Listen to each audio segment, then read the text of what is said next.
Hey everyone, welcome to the Freedom to Flourish podcast. I'm your co-host, Dr. Joel Miller, here with Dr. Tim Augustiniak. Today we're going to talk about incorporating other modalities, other treatment methods, other approaches, using other doctors in your health journey. We talk a lot about nutrition. We talk a lot about muscle testing, using that to get to the bottom of issues with your health and kind of getting to the root of those things. We talk about that with lab work and overall lifestyle, like I said, nutrition, supplements. We talk about those things, but there's other kind of treatments, other modalities, other doctors that we may recommend that we find a lot of use with. And we wanted to kind of jump in and talk about those a little bit from our perspective, where we find benefit and where we find like, hey, there's some good help over here. So let's consider these as well. So Dr. Tim, with that said, kind of jump into this with me. We've got a couple different kind of things down here on this list. Let's kind of mention maybe our list, and then we'll kind of jump right in and start talking about these things. Yeah, a big motivation for this episode is we don't fix everything. We always like to talk about how we're sort of the last resort. We're sort of we've been everywhere else and we still have problems kind of doctor. And there are things that we come across that we still need to co-manage with other people, or there are still, say, pain complaints that need other care through other docs that do different things. And it's our goal at that point to be the guide in kind of coordinating care and making sure that our patients go the right directions and we sort of lead that way for them. And so there's a couple things on this list that at the very least we've recommended a handful of times, and others I've recommended quite a bit. And so on that list, main things that we're going to be talking are just like more traditional chiropractic care, massage therapy, physical therapy, hormone replacement, and then kind of segueing from that, last bullet point, just drugs as a whole, pharmaceuticals for certain things that some people just need it, whether it's hormone replacement, whether it's, immune system calming medications like LDN, low dose naltrexone, things like that, where, I mean, there's chronic issues these days. I don't know if it's as a result of COVID vaccines, like mast cell activation syndrome, these weird conditions that, we can have great success calming them down. But when we do everything we can lab wise and everything that we can muscle testing wise, do our absolute best and things just don't change. In order to get somebody's quality of life better, sometimes you need to incorporate those things. And so we're just going to get into each of these bullets and talk about what cases we've referred for that stuff before and what circumstances we think that that's necessary, and also benefits that all of them tend to have. So hopefully this will be rather informative and probably push a little bit of the spotlight away from us to some other modalities that we don't tend to talk about too much. We tend to talk about what we do, and that's about it. So I think talking about this stuff will be good. Yeah, absolutely. Absolutely. There's a lot out there. And I think sharing our perspective and understanding with kind of our knowledge on some of, hey, what about these other things can be super helpful. And I'm sure you have patients like myself that very often will ask about, hey, what do you think about, should I get a massage regularly? Hey, what do you think about these hormone pellets? Should I get these regularly or should I try something else? And so there's questions all across the board with different things, and people just kind of want to understand, hey, what's really best here? And so let's kind of jump into that. So first on our list is chiropractic, right? So we are doctors of chiropractic. We love chiropractors. We love chiropractic in general. Obviously, a lot of the work we do is more fascial. I don't know about you, Dr. Tim. I adjust maybe 5% of the time at most, but a lot of it is more fascial work, just because I find that balances out the nervous system much better. But we have, I'm sure, I know I have, and I know you alluded to it, we both had patients where getting regular adjustments or regular kind of more traditional chiropractic care has been amazing for them. It's been amazing to kind of keep them going and sometimes even help fix their issues. I've had patients where we're muscle testing and we are, getting to the bottom of this chronic inflammation issue and all these different things. They go to a kind of traditional chiropractor. get kind of the normal, popping of the hips and the low back and the mid back and the neck, and then come back and they're like, I've been feeling amazing. And I'm like, awesome. I love that. And so sometimes some of those things can be amazing as well. What are some of the things that you've seen as well, Dr. Tim, where you're like, hey, yeah, this is great for chiropractic and just kind of the more traditional care? It really tends to vary when it comes to that. I mean, I think it's important to differentiate a bit more. I mean, we are chiropractors. You said we mainly do fascial stuff, things like that. Our goal, with our training is obviously most of the things that we talk about in the podcast here. That's kind of what we've marketed. That's what we built our practice on. But honestly, just getting popped, as you put it, sometimes it just feels good. It's great, and we are completely trained to do that stuff. But it's just not something that we see as the root cause most of the time. And even if it's not a root cause, it doesn't mean that it doesn't feel good and that it's not Yeah, helpful for you. And helpful. Yeah, so, yeah, people that I think do really well with this are people that sit a lot at work. They do a lot of repetitive movements, yeah. or a lot of people that are highly active. I mean, in this area, we've got a ton of people that do marathons. They do biking is absolutely huge here. I believe Bentonville is the mountain biking capital of the United States, Wow. from what I've heard. I don't know if that is exact, if that's just like something that people around here have coined or whatever, but there's a lot of trails and there's a lot of people here that do it. And a lot of those people, I mean, they're just hard on their bodies. And so keeping everything lubricated, moving properly, it's just a good thing to do. You can come in and, people that tend to see us for, quote, chiropractic care. Um, I mean, yes, we do chiropractic care, but it's a different way. It's doing the myofascial therapies, it's doing the muscle testing, it's trying to regulate the nervous system through that stuff, as opposed to just restoration of motion through joints. And the Yeah, traditional chiropractic philosophy is just restore motion through stuck segments, and therefore nervous system tone will be better downstream. And it's completely true. It's not incorrect. It's just what is the true root cause? Traditional chiropractic philosophy says that subluxation, or a quote bone out of place, which we know isn't completely true, um, but a segmental dysfunction where yeah, a joint becomes bound up, doesn't want to move, and then other joints become hypermobile to compensate. That is something that they believe is the absolute root cause, which, I mean, I don't necessarily agree with that. However, it will, like, say you've got like piriformis, glute med, glute max on the right side that's not turned on. So your pelvis is basically tipping sideways, and to exaggerate, you're kind of standing cockeyed. Um, if you adjust the pelvis at that point, those muscles are going to turn on. It's just whether or not those muscles and their dysfunction led to the subluxation in the first place. That's my question. And so, honestly, it doesn't matter if you're trying to maintain proper movement and your goal is just feel good and you're active a lot or sitting a lot, have chronic low back pain, stuff like that, chronic neck pain, it's good. It's going to help things feel better. Now, some people, and this is obviously not the people that should be getting this done all the time, they'll go and they're like, oh yeah, I got cracked, and then the next morning I just felt like it went back to where it was. If you're holding adjustments, probably better for you. If you're not, probably a better circumstance to seek more in in-depth depth. care. Yeah, But, they say 80% of people will get 80% of the way better with just regular chiropractic care, and so you're going to get good results in most people and get their quality of life restored. Now, yeah, one thing that I think is phenomenal with regular chiropractic care compared to what we do is decompression therapy of yeah, some sorts. So, I mean, if there's two things that I would correct in a hardware update on humans, it would be gallbladder and how it falls victim to so much stuff, hormones, byproducts of infections, foods, you name it, immune system.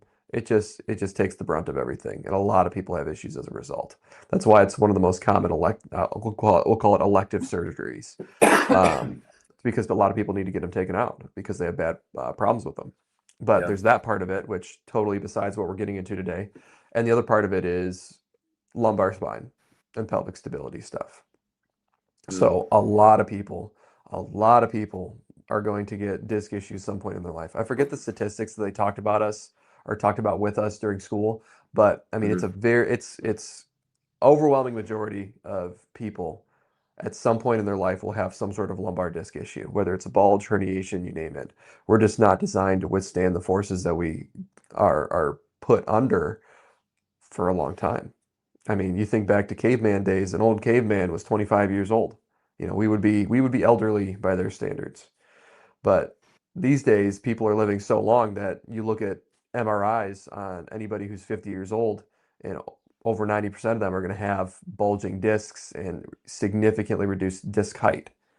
And so, with that being the case, it's just you need to create that negative pressure to restore nutrients and moisture and all that stuff into the disc to allow those nerves to have space to do their job and therefore move without pain. And so, of all of chiropractic care, honestly, that is probably one of my favorite things to recommend to people, especially with chronic low back stuff. I mean, we've got a patient right now. She'd been coming in. She had this chronic knee pain where if she just sat or stood or whatever for too long, she just had to be up, down at work all day. Her knee would just swell and swell and swell and swell, and it'd be terribly uncomfortable. And she had 2 botched surgeries where it just didn't do anything. And we got to where her knee is basically totally fine. But she has a spondylolisthesis where Mm. she has fracture, hairline fracture in her lumbar spine that causes things to kind of tip forward a little bit. And those are just incredibly painful. And there's not really a whole lot that you can do for it other than Mm. increasing stability of the low back and increasing disc height and all those things. And so decompression therapy is one of the best things. So I'm hoping that we can Yeah. get her going on that and get that moving. That's good. That's good. Dr. Tim, when it comes to chiropractic, one of the things I always tell people is there's so many different ways to kind of adjust someone when it comes to chiropractic. Most people are familiar with the very aggressive stuff. That's the kind of stuff that you usually see on Instagram and YouTube and all those fun videos that we all enjoy watching. Are you talking about those videos where AI is causing chiropractors to throw your grandma through the wall? Have Not you seen those those? videos. I have Have you seen seen those. that? Those are hilarious. But I was like, what did I just watch? But no, I was talking about the ones before AI got introduced into our Okay. chiropractic video world. But there's the intense adjustments, and some people love those. Personally, I don't love those, and I know most of my patients don't love those. And what I find is if you work through the tissues a little bit and kind of work through some of the tension and tightness, the adjustment can be very gentle to where it still kind of pops and kind of releases and feels good without trying to kind of bully the body, if that makes sense. So there's a way to do it that's much less intense. And then there's different techniques like what we call activator, where they use a little clicker. For patients that aren't super familiar with the terminology of activator, the little clicker is a little tool that they can use to kind of adjust parts of the spine. And that is, that's usually a lot of times there's not usually pops with that necessarily, but a lot of people will notice amazing benefits with their nervous system and stuff. So there's a spectrum is what my point is. And in the chiropractic world. And if you are looking for something kind of routine, maybe just to support your body because you don't move enough, or you're very active, like Dr. Tim mentioned, and you're also looking just for some chiropractic support, just realize, hey, there's different options out there. You might try somebody else or somebody new. Dr. Tim, anything to add to that? Otherwise, let's jump into massage and talk about that next. Maybe one thing real quick. When finding a chiropractor, if that is your goal, I would encourage you to find somebody who does some sort of muscle testing versus not, because there are one circumstance where I am not a fan for one myself, but two my patients. It's like you said, the aggressive, offensive, move everything adjustments, where not everything needs to move. There are some joints that are mobile, there are some joints that are stuck. And so whenever say you try to pop your own neck, you're going to hear cracks, you're going to hear pops. Those are not going to be the joints that are stuck. You need to target the joints that are actually stuck and get those moving. So if you get somebody that's just trying to move everything, it's going to be way too much stimulus to your nervous system. And you can actually get where, in an applied kinesiology sense, remember, a muscle that is normal should be strong, but should be selectively inhibited. Like when we're walking, muscles on the back of our arm that's swinging should let go. You should have certain strengths and weaknesses in a muscle, and that's okay. That's what's supposed to be there. dysfunctional muscles can turn weak, but they can also they can become what we call hypertonic, where they go way too strong and do not let go under any circumstance. And that's way too much force. And so these, ring dinger type adjustments that just rock your socks off, send your head through the wall, those adjustments really tend to mess with muscles and cause hypertonicity, weakness, you name it. And so finding somebody who's really selective in what they adjust and being very specific and identifying that with some sort of biofeedback technique, like sacro-occipital technique, applied kinesiology, activated protocol is not bad either. All of those things are great to be very specific on adjusting. So at the very least, find something that's low force or find somebody who's very specific. That's the Yep. blanket recommendation. But let's get into massage therapy. So Yep. massage therapy, honestly, some of the cases that I think are prime candidates for getting a massage are people they're just honestly a lot of really type A people. They're just very high strung a lot. They tend to hold a lot of stress, and they're just clenching all the time, where they just need to be released, need their nervous system to calm down. There's a very parasympathetic stimulus that goes into massage, even more so beyond what we do. And there's the calming aspect of it, but there's also we spend time and try to fix muscles and all of those things. But from I describe it like a cost benefit analysis of what you're getting from just us working on all muscles to work on trigger points and do all that stuff.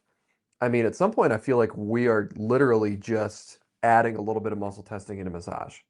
And for the sake of being the most cost effective for our patients, I don't feel that an entire, hour plus spent with us to basically do what a massage therapist could identify and do is as worth it. Yeah. Most people that they have chronic pain and we go through, and by the time they leave, they feel perfect and things stay good. Yeah, okay. A visit or two of doing that and they feel great and everything stays good. That's one thing. But there are some people where you just work on stuff repeatedly, repeatedly, repeatedly, and things just don't like to hold. And that's where we'll investigate underlying nutritional deficiencies and inflammation and all of those things. And even still, some people, it just doesn't like to hold. And so in those circumstances, if we're just working on the muscle work over and over and over, I tell people, hey, why don't you see, a massage therapist or our massage therapist in the office? So then that way, at least for this muscle work side of it, it's more it's more cost effective for you. And then when it comes to dealing with the underlying stuff, we'll then be able to spend more time doing that at the visit and be more thorough with it. Or it's just a quicker visit and it just saves them money. And Yep. so, the overall goal, yeah, we're a business, but at the same time, patients come first and what's best for them has to come first. And so those are kind of the circumstances that I'll recommend that. A lot of people who played sports, it's so great for you to be active throughout life and all this, but honestly, it cracks me up because the people that are in the best physical shape, as far as it goes for pain, they never did any sports. Almost every single time. It's so funny to me because people that didn't hurt their bodies when they were younger from doing sports and developing, one-sided muscle, or just muscle imbalances and, strength and weaknesses and all those things, they end up being a whole lot healthier later on. And I'm like, man, maybe we got this whole philosophy on things incorrect. But there are other benefits where I'm sure people that are active are healthier, like cardiovascular health, metabolism, muscle density, bone mineral density, all of those things. But as far as from a pain standpoint, more often than not, I will find that people that were active earlier in life and people that continue to be active, they have more pains than people that are not. And it's because of muscle imbalances and just having to clear out inflammation and everything. Yeah, totally. When it comes to massage, one thing to note too is that there's different types of massage, right? So you have maybe, and you have massage that's maybe more specific towards like, oh, your neck is tight. Okay, let's really get into that. And then you have more like clinical massage where it's like, okay, your neck is tight, but let me do an exam. Oh, I realize it's actually coming from your shoulder. And in my experience, there's not necessarily a ton of people that maybe function or think that way, but those are usually the best massage therapists. And then there's like lymphatic massage, which in general, I'm a huge fan of the lymphatic massage where they're just kind of Normally it's very relaxing. It's helping to move your lymph, kind of move the fluid in your system, and it's just relaxing. It's just helpful. Helps with soreness, all that stuff. Some of the other massage I'm sometimes not a huge fan of. For example, if someone's neck is tight, like I said, like part of it could be coming from the shoulder. So just having somebody that's kind of more comprehensive is always a good idea. But in general, yeah, I would agree with you. People that either have been super active over time, athletes, and they just have a lot of stuff kind of built up, can be really helpful. Massage can be helpful. And then similarly, people that are kind of sedentary, massage can be helpful just because it kind of helps move their tissue and move their body and things like that. Dr. Tim, I had one guy that came in. He's had like 9 surgeries on his knee. This was pretty recently. And we worked on some things. We worked on some tissues. We had a lot of things going on, internally and different things. So we couldn't focus fully on the knee, but he had seen someone recently that did, I think it was a physical therapist, and basically looked at his knee. He was having some pain in his patellar tendon, basically pressed on one spot where like they do the incision for going into the knee. And when the lady would push on that spot, the pain in his knee would like increase like crazy. And that was basically where there was just a ton of scar tissue built up. So she just goes to town on this thing and works that thing out. His knee pain is like gone, and he can actually exercise and do more cardio and things like that now. And so just an example of like, man, that's awesome. And sometimes, again, being with the right person, the right training and things like that can be amazing, just kind of depending on what you have going on. Yeah, it really is incredible where, I describe it like you find this one thing, just one thing a lot of times, and everything in the body just relaxes and goes back to normal. There's actually one patient who I actually recommended she see her massage therapist because there's just every single time that we work on stuff, it just comes back to TMJ neck stuff, but also low back pelvic instability stuff where we're working on deep gluteal muscles and all those things over and over and over. And the most recent time that I saw her, well, every time that I see her, she basically has to walk herself down her legs to try to touch her toes with her hands because she just feels really unstable. We'll work on glute med, piriformis, all the stuff to work on pelvic instability or work on stability. And it'll just, no change, no change, no change, and maybe a little better, you just kind of work through and that's usually how it goes. And then we'll find one thing and, oh, that's it. Yep. Feel totally stable. And it'll be like a trigger point on the anterior aspect of the piriformis insertion on the femoral head or on the greater trochanter of the femur. And I'm like, that's just such a weird spot, but those clinical findings, I'll actually share that with our massage therapist and just say, hey, this is what's going on with this person. These are the trigger points and things that kind of unlocked that and got things back to normal previously. And then that way she can just dedicate all the time to working on those things. And it works out great. So, but to that point, sometimes you find that, those trigger points where it just sends shooting pains everywhere in the body and refers everywhere. And you just got to get in there and suck it up and work on it. And that's where I think massage therapists are great because I feel bad when I do that to people. Massage therapists don't seem like they feel bad hurting people like that. So it's great. And patients aren't as offended when massage therapists do it, but when we do it, yeah, it's almost like an expectation that they're going to cry during their visit. I know. That's funny. All right, physical therapy. Did we get everything there with massage? Yeah, I think we definitely got through enough of that. Yep. So physical therapy, what are some different examples where you might say, hey, I think physical therapy is going to be amazing for you. Like this is really going to complement everything that you're doing in your health journey. I think the best example of this is somebody who is incredibly busy in their life and they do not take the time to actually follow the at-home recommendations that we provide. So, I mean, how many times have you had somebody where, you're like, if things are torn a little bit, if things are, just a little bit sprained, strained, whatever, we'll get it back to normal. As long as we work through it, get things surrounded, stabilized, things will be good. And as long as we rehab it properly, things will be good. Well, you can get things feeling good at their visit, and then next time around, everything comes back.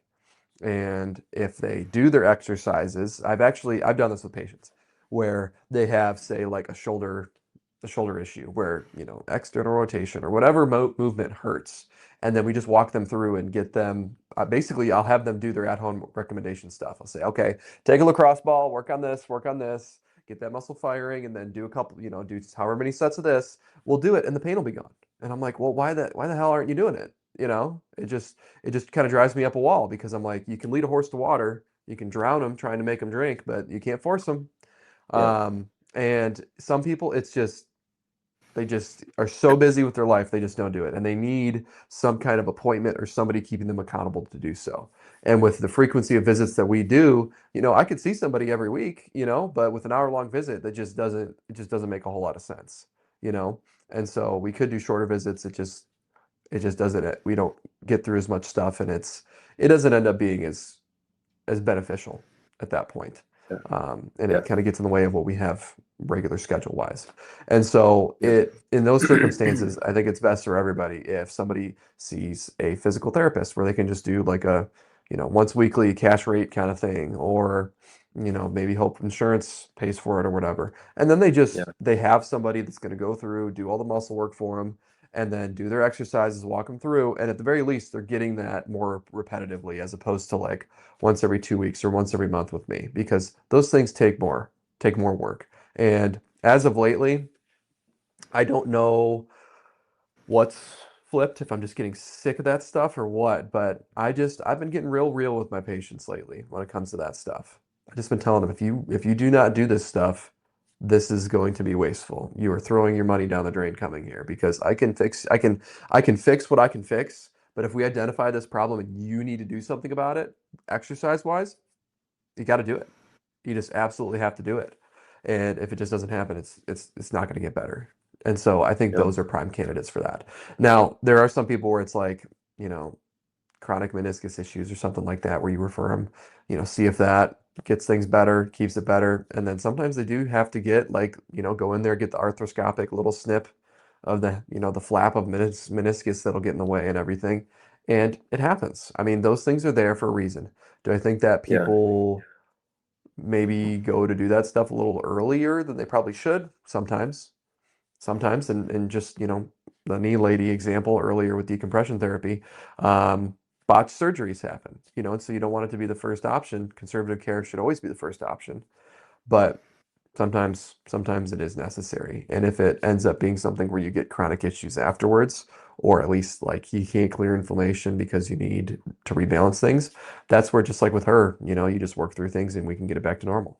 So it's just kind of a time and place thing.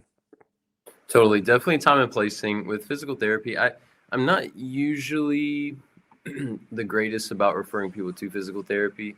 I don't, I think we're able to fix a lot of those different things, but I probably could do a little bit better job there. I think in general, when primary doctors are recommending somebody see a physical therapist, I'm usually, hey, go try it out.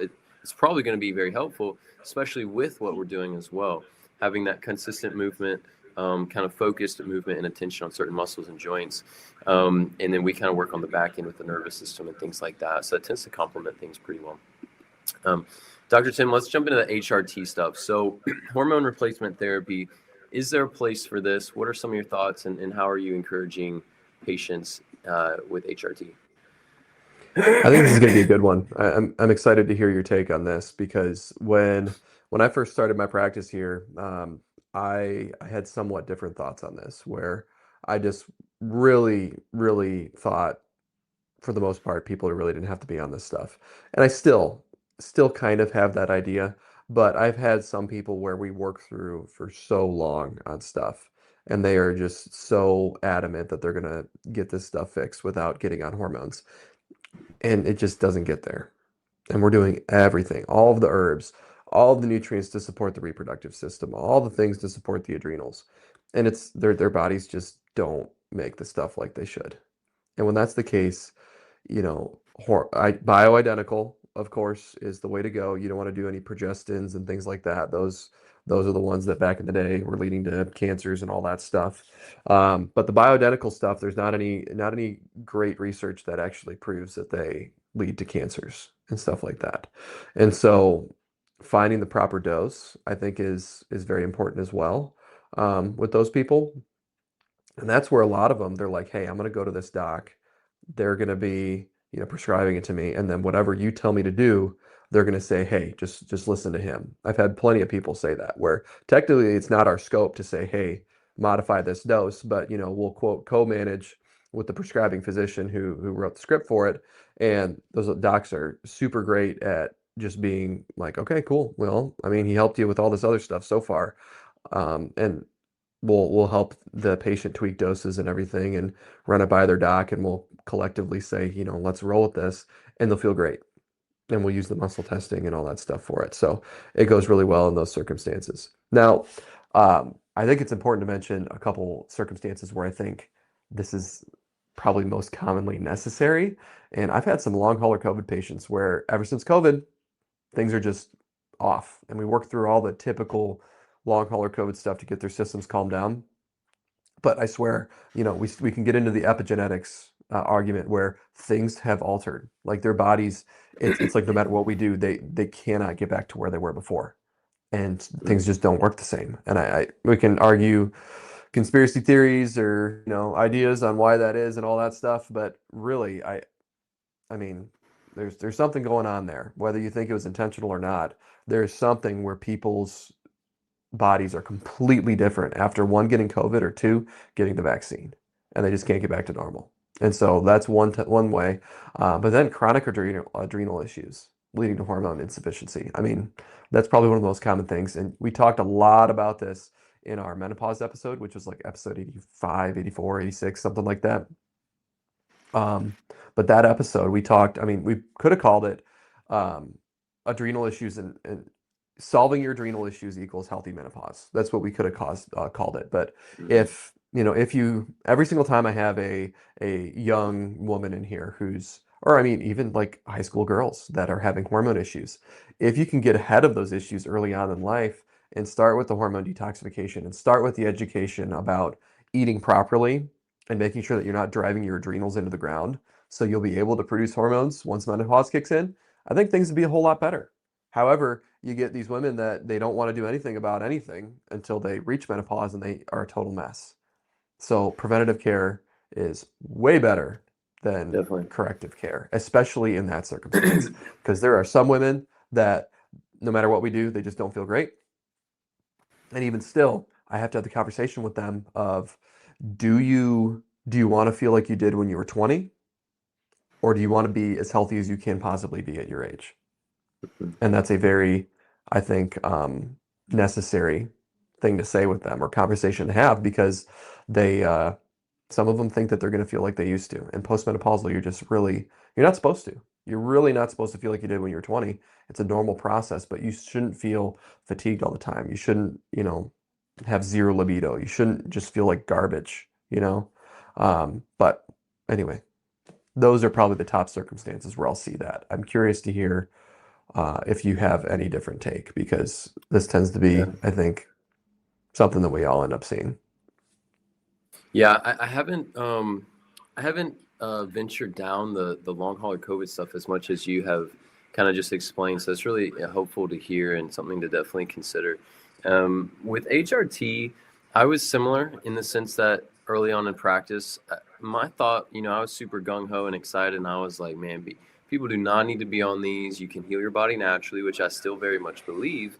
I just have learned that process usually takes longer because you have to build up systems that have been struggling for a long time. So, for example, when you hit menopause, or maybe you've had a hysterectomy, or maybe you're a guy with low testosterone, your body can heal and it can improve. But for most people, by the time I see them, this thing has been going on for like 5 years, 10 years, that kind of thing. And the body's in a little bit of a rough spot. So what I usually tell people is, you do bioidentical hormones, you're usually going to feel better. And that's because your body needs them. But what we want to do is we want to strengthen your body so your body doesn't have to be dependent on those, and it can actually make its own. So especially when people's, hormones impact their marriage with their libido and things like that, I usually will tell people like, hey, do the bioidentical hormones, whether that looks like a cream or a pill or pellets, whatever that looks like. Whatever you're doing with that, of course, make sure that whoever's working with you on that is analyzing your labs on a regular basis, and make sure you're just watching to make sure you don't have any side effects with things. But if your hormones are low, you add those in, you're going to feel better. But you should be working on the back end with nutrition and strengthening the adrenal glands and overall, maybe even getting in different uh, organ tissue into your nutrition, whether it's through supplements or through just eating the organ meats. That can be super helpful with helping your body to heal. And so with HRT, my kind of take home piece there is usually I'm just seeing that with people that have significant hormone deficiencies, and where that benefits them the most is just to help fix that deficiency, but it's not a long-term fix. That's not actually helping the body to heal itself, so we still want to do that. And we've been able to help a number of patients be able to do that to where their hormones slowly increase on their own, and then they don't need to depend on the pellets and the pills and all the different things. So we've had some good kind of successes with that, but that's kind of the main thing. Yeah, the immune system stuff with long hauler COVID, that's really interesting. I doesn't surprise me at all, but definitely interesting. But yeah, HRT I definitely find can be helpful, but definitely want to help the body to kind of strengthen on the back end as well, so that you're not having to depend on those long term. Correct. Absolutely. I mean, that's always the goal. It's just, Yeah. say it takes somebody a year of a visit, every 3 or 4 weeks for a year. I mean, how difficult is it, unless somebody's an exceptionally motivated patient, is it to realistically say, hey, it's going to take this long? Most people are just want to feel better. And so it's difficult to say it's going to take that long and have somebody stick it out. The Yeah. patients that do stick it out, man, they are absolute rock stars. And I've got some awesome patients here that, like, anything that's going on with them, I would absolutely go to bat for them. And whatever they need, I'll be there for them, because they do the same for me, and they show up at the visits every month and have faith in me. And we just go at it. We just constantly are working on stuff and trying to get them there. And those are some of the best cases, I think, where I feel, even though a lot of times we don't get there 100%, but we get them feeling way better. I feel the best about that, because it's the marathon, it's not the sprint. And it's something that it took more work to get there almost. It's kind of like, you give somebody one thing and they're magically healed. Yeah, that feels great, but a lot of times people, it's like they give up before they can actually get there. And so it's hard to say that everybody could get there, because the sample size doesn't end up being as big, because people give up. So anyway, just a kind of personal note, I suppose. Yeah. But before we get off here, let's hurry up and get through just other drugs and things like that Yeah. are So honestly not too bad. yeah, so like pharmaceuticals in general, right? Like, what's our thoughts on that? Obviously, we want to help people heal their bodies. We want their bodies to heal themselves so that they are independent from any drugs, and they can be the healthiest and happiest and best functioning. But there are times where we see, like, no, like, hey, you might actually need that, at least for a time. And that may be something that's super helpful for you. So let's kind of go through this on our list here. So Armour thyroid, right? So Dr. Tim, what are some of the situations where you might find, like, hey, you really should be on that? And I'll kind of piggyback on that as well a little bit. Well, I mean, if you don't have a thyroid, you need something. So Yeah. Armour thyroid is, I believe it's porcine thyroid hormone, and so it's basically the best thyroid hormone replacement that you can get. That's most natural. Some people, they have, say, half a thyroid. Other people have their full thyroid taken out. You name it. Typically as a result of some sort of nodule that may or may not become cancerous, or Graves' disease, where their thyroid is just hyperactive. So a lot of times they'll do radiation, or they'll just take the thing out. And so in that circumstance, what we can do is we can help patients optimize as best as they can how their body is using thyroid hormone, and help them decrease the dose that they need. And so that's always really good. Another thing, just on the note of the thyroid, methimazole is actually one that I think is super important sometimes. One of my best patients, she's brought her entire family to see me now, and all of them, it's like I can do no wrong. Everything gets sorted out super quickly. It's great. But she was one of the first patients here, and she actually got misdiagnosed with Hashimoto's, and really she had Graves' disease. And so she went back to her doc, and they ended up giving her methimazole to, I believe that was it. I don't remember, but that's typically the thyroid suppressant medication they'll give with Graves' disease if you're not wanting to Yes. go the radiation route right away, if you're not wanting to get your thyroid out right away. And Yep. that will at the very least calm and suppress the thyroid in the meantime while we can work on underlying issues. So a lot of these, honestly, in the meantime, are fine. If we're doing this temporarily, just get through for right now. I'll have some patients that are like, yeah, if I don't take my omeprazole right now, I'm gonna die. My heartburn is just gonna kill me. And then we find infections and food sensitivities, get rid of those, and then they stop their omeprazole, and there's no problems. And so sometimes short term is good, at least for calming symptoms and helping you restore your quality of life. And then in the long term, obviously trying to get away from those things. But in those circumstances, like temporary, of course. But armor thyroid, that's one where some people, if you don't have your thyroid, you got to be on all the time. And then the last one we have on our list, at least for the ones that I thought of, like low dose naltrexone, LDN, that's becoming more popular. Yep. I know the mechanism is not the same, but I kind of describe it similar to like a steroid, where it just generally speaking tells the immune system to stop doing its job. And so it'll just calm all that stuff, hyperreactivity pretty temporarily. And if our listeners know more about it and want to get at me, go for it. But that is one where like mast cell activation syndrome and all of these chronic idiopathic quote conditions where our bodies just hyperreact to things, that one can calm things down. And just like other stuff, sometimes you just do all the things and things just don't go how you want it to. And so that is one where you get patients that are like, every food I eat reacts. Everything I do, it reacts. And my immune system just hates me. In those circumstances, they get on that stuff, and a lot of times they feel a whole lot better. And I wish we could find those one or two things that just poof, get rid of everything.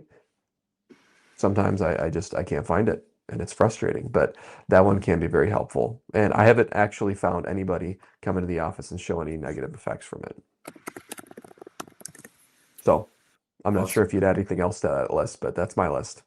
Yeah, no, that's good. I think other things I might add to the list, in general, if someone's got like a nasty infection, right? If you have access to muscle testing and you can muscle test what herbs are needed, 100%, I definitely recommend that. If you don't, and you have a nasty infection, I generally don't recommend just trying different herbs because there's like 20 to 30 different herbs we might find needed for bacteria or for Yeah. fungus or whatever's going on. So I don't recommend like, oh, try this herb and then, the infection gets worse and then it's a bad deal. If you don't have access to like muscle testing, you need an antibiotic. Like you got to take an antibiotic. There's times where you got to do some of these things and then, you know, Lord willing, there's no issues. But if there is, you might need some different probiotics afterwards and other immune support to help balance things out. But I think that there's a time and place for some of that. I think in general, my thoughts on pharmaceuticals and meds is that your body, I think God's given our health, our body. We've got foods, we've got herbs, we've got everything that we need for optimal health. But the challenge is figuring out what that is and then getting enough of it in your system. And so, in in certain scenarios, there's times where like the blood pressure med is needed so you don't have a stroke, right? But you should be working through nutrition and other things to help your body heal in those ways, kind of on the back end. I guess one way that I could also say this is some conditions that get so bad, or maybe there's a trauma or there's a surgery and you have to have something removed that you can't prevent per se. And when that happens, you need immediate support. So I've got some patients, for example, that they're getting older, have blood pressure issues, and maybe some issues with bone density, so osteoporosis. So they're on different meds for that. Well, obviously, like you take them off and you just try to do some supplements. Like a lot of times their blood pressure spikes and their bones ache because it's too fast. The body takes time with a lot of these things to heal itself. So, you can oftentimes work through things to where you regulate the nervous system, you get the inflammation down, you help them get the nutrition right, get rid of infections, things like that, fix the deficiencies. And a lot of times the body will start to heal itself to where the blood pressure comes down. You actually need to reduce the dosage or get off the med. And similar with even bone density stuff. I've had a number of patients that were able to get off of their osteoporotic meds, which had other side effects that were bothering them. They were able to get off of it though and heal their bones naturally. The DEXA scans come back and all that fun stuff. So there's a number of things there. I think in general, the broad thing is like most things there's a time and place for, but don't depend on these things to help your body heal themselves, because they won't. They never will. They were never designed or created to, the meds. They're designed and created out of oil and for business purposes. And so you want to focus on the things that God's given us to help the body heal itself. The only other thing I'll say is like statins are historically like the worst med in the world, and they should be banned simply because of how they negatively impact the mitochondria of your cells.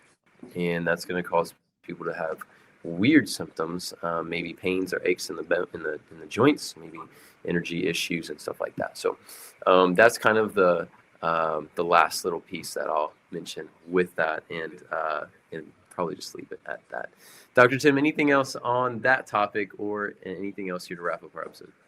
Let's just wrap up. My patient's waiting on me. So Let's do it. I'm Dr. Tim Augustiniak at Flourish Functional Wellness Center down in Bentonville, Arkansas. If you want to find me online, my website is flourishfwc.com or draugustiniak.com.